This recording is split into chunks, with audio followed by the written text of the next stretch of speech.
ನಮಸ್ಕಾರ. ವಿಜ್ವಲ ಸುದ್ದಿ ನೋಡ್ತಿರುವ ಎಲ್ಲಾ ವೀಕ್ಷಕರಿಗೂ ಆತ್ಮೀಯ ಸ್ವಾಗತ.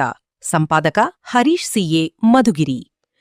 ಮಧುಗಿರಿ ಪಟ್ಟಣದ ಕನ್ನಡ ಭವನದಲ್ಲಿ ತಾಲೂಕು ಕನ್ನಡ ಸಾಹಿತ್ಯ ಪರಿಷತ್ ವತಿಯಿಂದ ಎಸ್ಎಸ್ಎಲ್ಸಿ ಹಾಗೂ ದ್ವಿತೀಯ ಪಿಯುಸಿ ಪರೀಕ್ಷೆಯಲ್ಲಿ ಕನ್ನಡ ವಿಷಯದಲ್ಲಿ ಅತ್ಯಧಿಕ ಅಂಕ ಗಳಿಸಿದ ಪ್ರತಿಭಾವಂತ ವಿದ್ಯಾರ್ಥಿಗಳನ್ನು ಸನ್ಮಾನಿಸುವ ಕಾರ್ಯಕ್ರಮ ಅದ್ಧೂರಿಯಾಗಿ ನಡೆಯಿತು.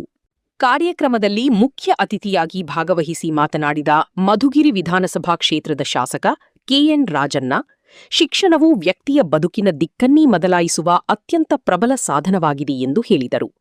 ಪ್ರತಿಯೊಬ್ಬ ಮಗುವಿನಲ್ಲೂ ಸಮಾನ ಪ್ರತಿಭೆ ಮತ್ತು ಸಾಮರ್ಥ್ಯ ಅಡಗಿದ್ದು, ಪೋಷಕರು, ಶಿಕ್ಷಕರು ಹಾಗೂ ಸಮಾಜ ಮಕ್ಕಳ ಶಿಕ್ಷಣಕ್ಕೆ ಪ್ರೋತ್ಸಾಹ ನೀಡಿದಾಗ ಮಾತ್ರ ಉತ್ತಮ ಸಮಾಜ ನಿರ್ಮಾಣ ಸಾಧ್ಯವಾಗುತ್ತದೆ ಎಂದು ಅಭಿಪ್ರಾಯಪಟ್ಟರು.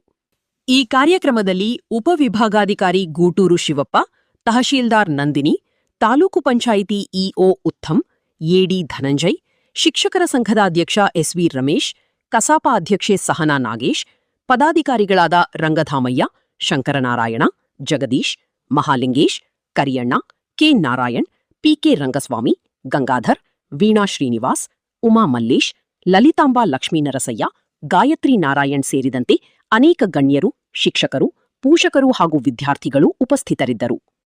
ಸೇರೋ ಕಾಲದಲ್ಲಿ 25 ನಂಬರ್ ತೆಗೆದು ಕನ್ನಡದಲ್ಲಿ ಪಾಸ್ ಆಗೋದು ದೊಡ್ಡ ಕಷ್ಟ. ನಂಬರೇ ಕೊಡ್ತಿರ್ಲಿಲ್ಲ. ನನ್ನ ಹತ್ರ ಭಾಳ ಜನ ಬಂದು, ಸರ್ ಕನ್ನಡ ತಗೊಳಕ್ಕೆ ಹೋಗ್ಬೇಡಿ, ಸೆಕೆಂಡ್ ಲ್ಯಾಂಗ್ವೇಜು ಸ್ಯಾನ್ಸ್ಕ್ರಿಟ್ ತಗೊಂಬಿಡಿ, ನೀವು ಚೆನ್ನಾಗಿ ಮಾರ್ಕ್ಸ್ ಸಿಗುತ್ತೆ ಅಂತ. ನಾನು ಅವ್ರ ಮಾತು ಕೇಳಿದ್ರೆ ನನಗೆ 60% ಬರೋದು. ನಾನು ಅವ್ರ ಮಾತು ಕೇಳಲಿಲ್ಲ ಅಂತೇಳಿ SLC ಫಸ್ಟ್ ಅಟೆಂಪ್ಟಲ್ಲಿ 57% ಕೊಡ್ತು. ಅಂದರೆ ಅಂದಿನ ಕನ್ನಡದ ಬೆಳವಣಿಗೆ, ಇಂದಿನ ಕನ್ನಡದ ಬೆಳವಣಿಗೆಗಳು ಅಜಗಜಾಂತರ ವ್ಯತ್ಯಾಸ ಇದೆ.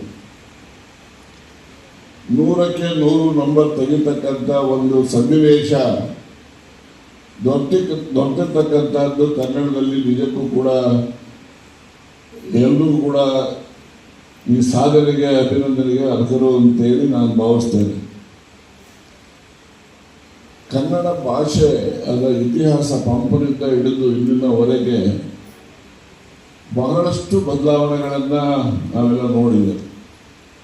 ಆದರೆ ಮಲನ ಮೂರ್ತಿಯವರು ಹೇಳಿದಾಗೆ ಸಿರಿಗನ್ನಡಂ ಗೆಲ್ಗೆ ಹೋಗಿ ಏನು ಹೇಳಿದ್ ನೀವು, ಸರಿಗನ್ನಡಂ ಗೆಲ್ಗೆ ಆಗಬೇಕು ಅಂತೇಳಿ ಕನ್ನಡವನ್ನು ವ್ಯಾಕರಣಬದ್ಧವಾಗಿ ಮಾತನಾಡ್ತಕ್ಕಂಥದ್ದನ್ನು ನಾವು ಕಲಿಬೇಕು.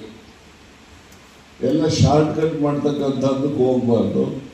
ಮತ್ತು ಕನ್ನಡಕ್ಕೆ ಯಾವುದೇ ರೀತಿಯ ಅಪಚಾರ ಆಗದ ರೀತಿಯಲ್ಲಿ ನಾವು ಭಾಷೆಯನ್ನು ಮಾತನಾಡ್ತಕ್ಕಂಥದ್ದು, ಅದನ್ನು ಬೆಳೆಸ್ತಕ್ಕಂಥದ್ದು ನಮ್ಮ ಜೀವನದ ಒಂದು ಭಾಗ ಆಗಬೇಕು.